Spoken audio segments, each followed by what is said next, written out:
One day, I woke up with this disquieting feeling. My life had become an infinite scroll. It was affecting my personal life. It was affecting my performance at work, and it was accelerating. It was going out of control. We were accomplishing a lot at work, but yet I felt somewhat lonely. I felt untethered, which was surprising because given all the technology, I was connecting with more people than I'd ever done before. I was having trouble getting a good night's sleep. It was one thing after another. Life was just whizzing past, and COVID made it so much worse. I wonder how many of you feel like I have felt, that life just became an infinite scroll, one thing after another in an endless cycle. Initially, I just shrugged and said, I was growing older and time appears to move faster as you grow older. But then I stopped and I did some research, and what I found shocked me. When I looked at some of the youngest populations that we have, our teenagers, they've seen a massive spike in anxiety and in depression starting in 2012. Some of our leading colleges have seen that over 50% of their student body is accessing mental health services. And by some measures, over half of all Americans are feeling somewhat lonely and untethered. So I had some very open conversations with my teammates, and I found that they were feeling very similarly. And I feel that this is an incredibly important thing because it not only impacts us in our personal lives, but it also impacts our professional lives. And the reason is, to ignite our potential, we need to reach into that is our most precious thing, which is human creativity. But to access that human creativity, we need our whole selves. We need to be centered. And to do this, we have to break our infinite scroll. So why do we feel that our life is in an infinite scroll? I believe it started quite simply, and it started innocently with positive intent. This effortless, frictionless technology that burst on the scene, that helped us become more productive and kept us more entertained. But that exact same effortless, frictionless technology has turned us into addicts. We have become addicted to our infinite scroll. And like every habit-forming drug, we can't stop and we need more of it. We are no longer in control of the technology. It controls us. We must break this infinite scroll, and I've found we can do that by injecting what I call intentional friction into our lives. Now, no one likes friction, but it's not all bad. We have to remember that the purpose of life is not to be 100% efficient and productive, but it is to be effective. It is to be fulfilled. If you transported someone from over 100 years ago to the present, and they saw us on our treadmills, running and working really hard, but getting nowhere, they would think we are all crazy. And that's because at that time, we had what I call natural friction in our lives.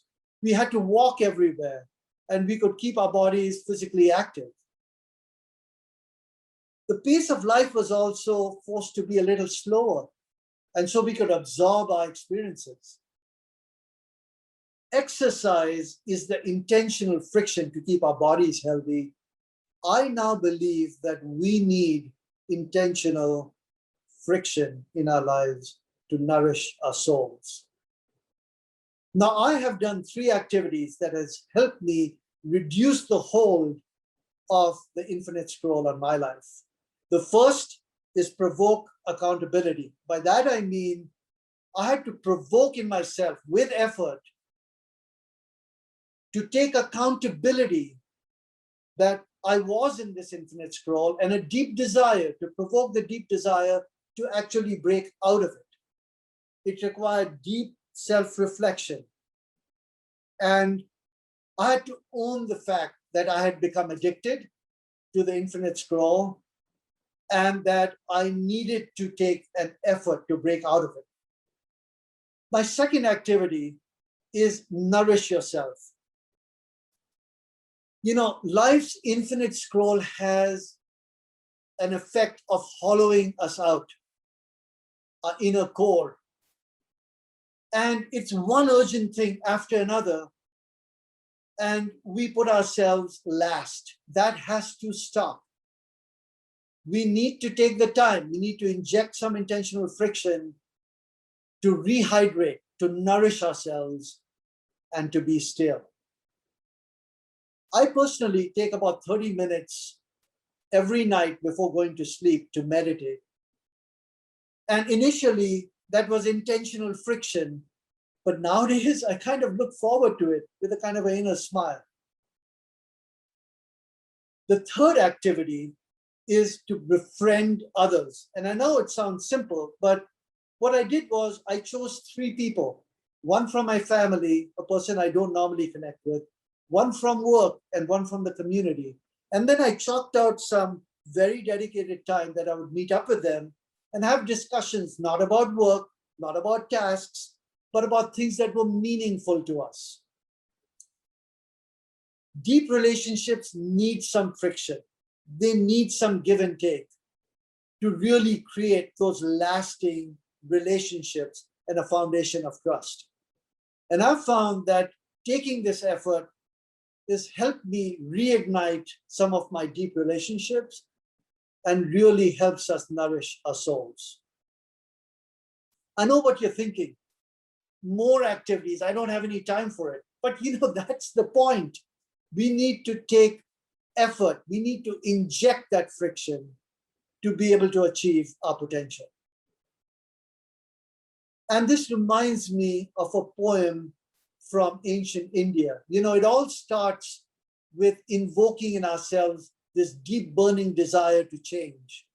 And this poem is from over 3,000 years ago in one of the ancient texts, the Brihadaranyaka Upanishad. And it says, "You are your deep driving desire. As is your desire, so is your will. As is your will, so are your deeds.